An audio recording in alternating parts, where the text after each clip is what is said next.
I'm Daniel Roth, the executive editor of LinkedIn. We asked some of the top minds of business to give us what they thought were going to be the big ideas for 2013. What are the forces and trends that will shape the business world next year?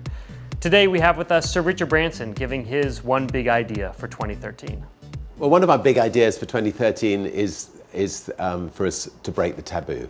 The war on drugs has caused so much misery in the world. It's been going on now for 40 years. If we'd had a business that had failed for 1 year, we would have changed tact or we would have closed it down. As it is, every single year for the last 40 years, drug consumption has got worse and worse. There must be another approach. I'm a global drug commissioner, and we spent 2 years examining the war on drugs, and it's absolutely obvious to us that the world should, as a very first step, adopt what Portugal's been doing the last 10 years. They said 10 years ago they wouldn't lock up anybody who consumed drugs, and that they would help people who had drug problems. You know, if somebody has a heroin problem, they're given methadone, and over time they're helped to wean off their problem. Here in America, where we happen to be doing this interview, 1.7 million people are languishing in prison for drug-related offences, 750,000 for marijuana offences.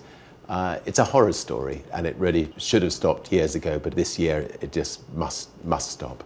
Do you see a trend in the direction that you hope things will go? I hope so. I mean, my son today launched a film called Break the Taboo, and he's put it up for free. People can download it, they can view it, they can share it with friends. And it's basically followed the work of the Global Drug Commission. The Global Drug Commission consists of about 15 ex-presidents who all of whom are very angry with themselves for not actually changing the laws when they were in power, including people like President Clinton, who's very outspoken against himself for not doing something when he was in power. When you get some of the most distinguished ex-leaders in the world and some current leaders speaking out very strongly on this subject and very eloquently on this subject, hopefully it's the start of breaking the taboo.